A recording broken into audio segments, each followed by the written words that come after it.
اے بنی اسرائیل میرے اس احسان کو یاد کرو جو میں نے تمہارے اوپر کیا اور اس بات کو کہ میں نے تمہیں دنیا والوں پر فضیلت دی اور ڈرو اس دن سے کہ کوئی جان کسی دوسری جان کے کچھ کام نہ آئے گی نہ اس کی طرف سے کوئی سفارش قبول ہوگی اور نہ اس سے بدلے میں کچھ لیا جائے گا اور نہ ان کی کوئی مدد کی جائے گی اور جب ہم نے تمہیں فرعون کے لوگوں سے چھڑایا وہ تمہیں بڑی تکلیف دیتے تھے تمہارے بیٹوں کو مار ڈالتے اور تمہاری عورتوں کو جیوت رکھتے اور اس میں تمہارے رب کی طرف سے بھاری آزمائش تھی اور جب ہم نے دریا کو پھاڑ کر تمہیں پار کرایا پھر بچایا تمہیں اور ڈبا دیا فرعون کے لوگوں کو اور تم دیکھتے رہے اور جب ہم نے موسیٰ سے وعدہ کیا 40 رات کا پھر تم نے اس کے بعد بچڑے کو معبود پوجا بنا لیا اور تم ظالم تھے پھر ہم نے اس کے بعد تمہیں معاف کر دیا تاکہ تم شکر گزار بنو اور جب ہم نے موسیٰ کو کتاب دی اور فیصلہ کرنے والی چیز تاکہ تم راہ پاؤ اور جب موسیٰ نے اپنی قوم سے کہا کہ میری قوم تم نے بچڑے کو معبود بنا کر اپنی جانوں پر ظلم کیا ہے اب اپنے پیدا کرنے والے کی طرف متوجہ ہو اور اپنے مجرموں کو اپنے ہاتھوں سے قتل کرو یہ تمہارے لیے تمہارے پیدا کرنے والے کے نزدیک بہتر ہے تو اللہ نے تمہاری توبہ قبول فرمائی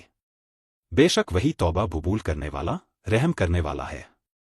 اور جب تم نے کہا کہ موسیٰ ہم تمہارا یقین نہیں کریں گے جب تک ہم اللہ کو سامنے نہ دیکھ لیں تو تمہیں بجلی نے پکڑ لیا اور تم دیکھ رہے تھے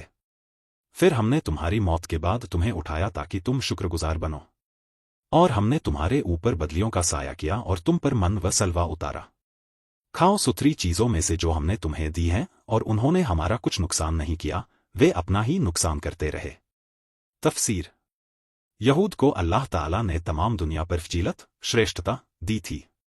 یعنی انہیں اپنے اس خاص کام کے لیے چنا تھا کہ ان کے پاس اپنی وحی ایشوریہ وانی بھیجے اور ان کے ذریعے دوسری قوموں کو اپنی مرضی سے بات پر کرے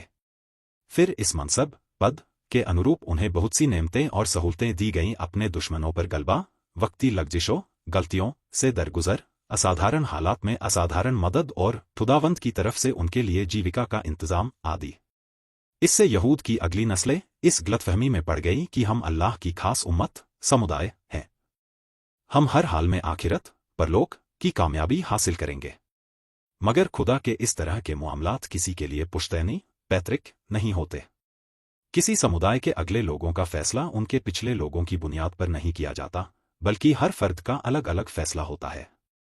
خدا کے انصاف کا دن اتنا سخت ہوگا کہ وہاں اپنے عمل کے سوا کوئی بھی دوسری چیز کسی کے کام آنے والی نہیں سچی دینداری یہ ہے کہ آدمی اللہ کے سوا کسی کو معبود پوجا نہ بنائے اللہ کو دیکھے بغیر اللہ پر یقین کرے آخرت کے حساب سے ڈر کر زندگی گزارے پاک روزی سے اپنی ضرورتیں پوری کرے